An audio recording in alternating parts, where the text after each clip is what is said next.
नमः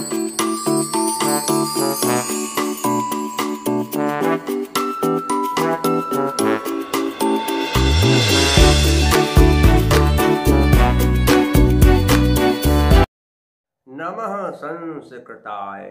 संस्कृत कक्षा में आपका स्वागत है। मैं प्रतीत राम वर्मा, असिस्टेंट प्रोफेसर, श्री गांधी महाविद्यालय, सिधौली, सीतापुर। आज मैं महाकवि भारवी प्रणीतम किरातार्जुनीयम महाकाव्य का प्रथम सर्ग पढ़ाने जा रहा हूँ।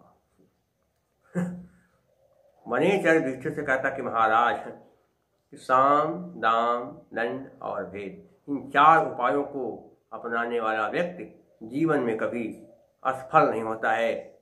उसे लगातार उन्नति मिलती रहती है, उसका कल्याण होता रहता है। दुर्योधन ने अपना कल्याण करने के लिए इन चारों को, साम, दाम, दंड, भेदों को अपना लिया है।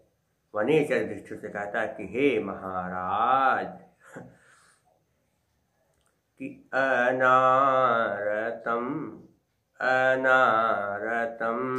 तेन पदे सुलंभिता विभजि सम्यग विनियोग सत्क्रियाः फलन्तु पायाः परिवृहतायति रूपे तु संघर्ष निवार्थ संपदः।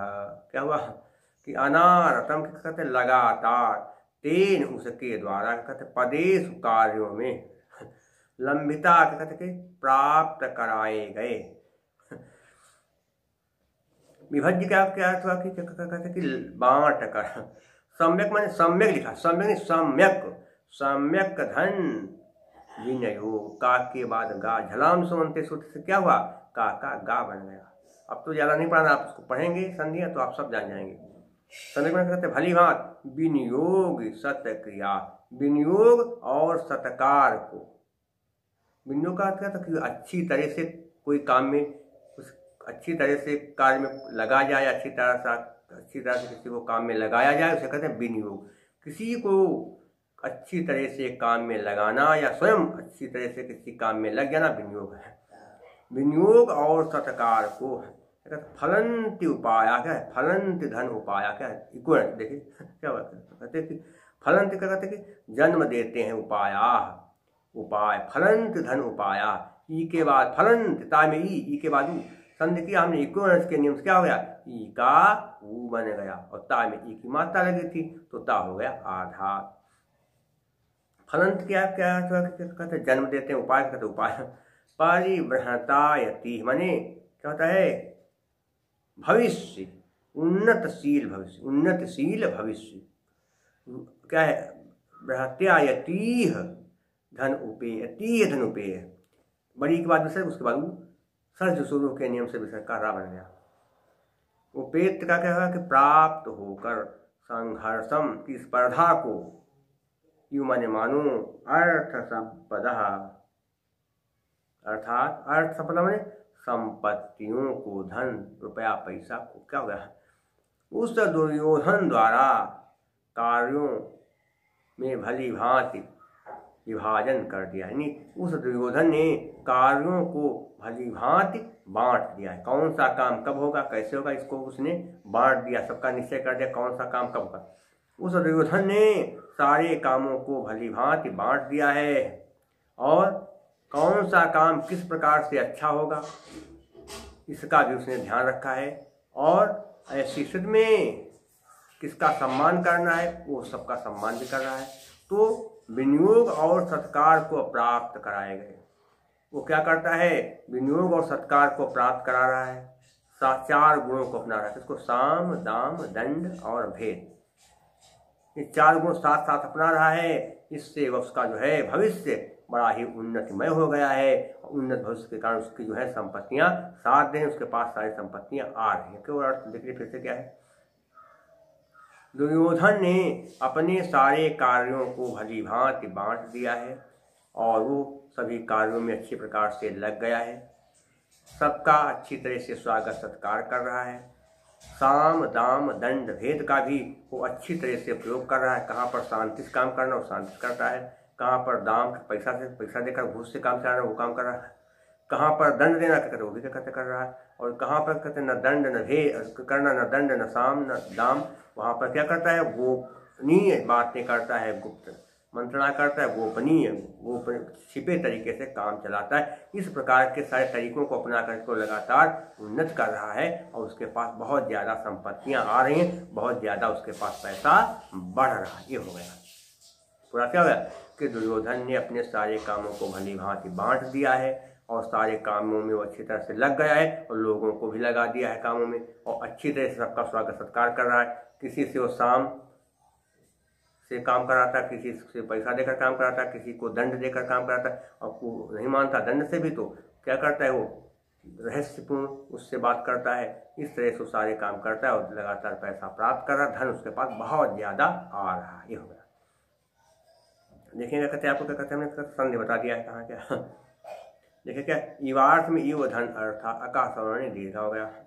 लंबिता में क्या होगा कि कत और टाप दोनों विभज्य में लेप प्रत्यय है। मेरा क्या करेंगे आप, एक छंद मंदाक्रांता में सर डाल दिया, मंदाक्रांता छंद आपने देख लेंगे, उसमें पढ़ा हुआ है। प्रत्यय गान PDF में पढ़ लेंगे तो आपको प्रत्यय ज्ञान से पढ़ करके सब हो जाएगा। क्या है प्रत्यय, कैसे आप जानेंगे शब्दों में, जैसे हम जानेंगे लंबिता में कौन सा प्रत्यय आप पढ़ेंगे तो जान जाएंगे कौन सा प्रत्यय इसमें लंबिता में, विभज्य में कौन सा प्रत्यय लेप कैसे जान जाएंगे, जब उसको पढ़ेंगे तो आप जान जाएंगे कि प्रत्यय कैसे हैं। क्रिया में कहते क्या कहते ताप प्रत्यय। आगे देखिए कहते क्या होगा कि विनियोग सत्क्रिया, दो चीजें विनियोग भी सत्क्रिया भी, विनियोगश्च सत्क्रिया च, विनियोगश्च सत्क्रिया च। द्वंद्व समास। अर्थ संपदा में क्या बनेगा, अर्थस्य संपदा, अर्थस्य संपदा षष्ठी तत्पुरुष समास। और प्रत्यय आपको हमने बता ही दिए। अलंकार कौन सा है, दुर्योधन जो कार्य कर रहा है उसमें चारों गुण साम दाम दंड भेद आपस में स्पर्धा करते हैं कि साम कहीं आगे ना निकल जाए, दाम सोचता है कि कहीं भेद आगे ना निकल जाए, और भेद सोचता है कि दंड आगे ना निकल जाए। तो चारों गुण जो हैं स्पर्धा कर रहे हैं, एक दूसरे से संघर्ष कर रहे हैं कि ला हम क्या कहते हैं आगे निकल जाएं, क्योंकि दुर्योधन के सब साथ हैं और सब आगे जाने का प्रयास करें। तो चारों गुण जो है एक दूसरे का साथ दे रहे हैं, कोई आगे निकलने का, सब लोग आगे निकलने का प्रयास करें, इसलिए चारों गुण जो है सब स्पर्धा करें। तो क्या है, दुर्योधन की उन्नति का कारण है चारों गुणों की स्पर्धा। इसलिए क्या है, काव्य लिंग अलंकार।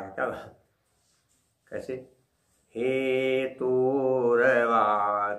पदार्थत्वे काव्यलिंगम निगद्यते। जहाँ पर कार्य कारण दोनों होते हैं वहाँ पर काव्यलिंग अलंकार होता है। और छंद वही पुराना कौन सा, जतौ तु वंशस्थमुदीरितं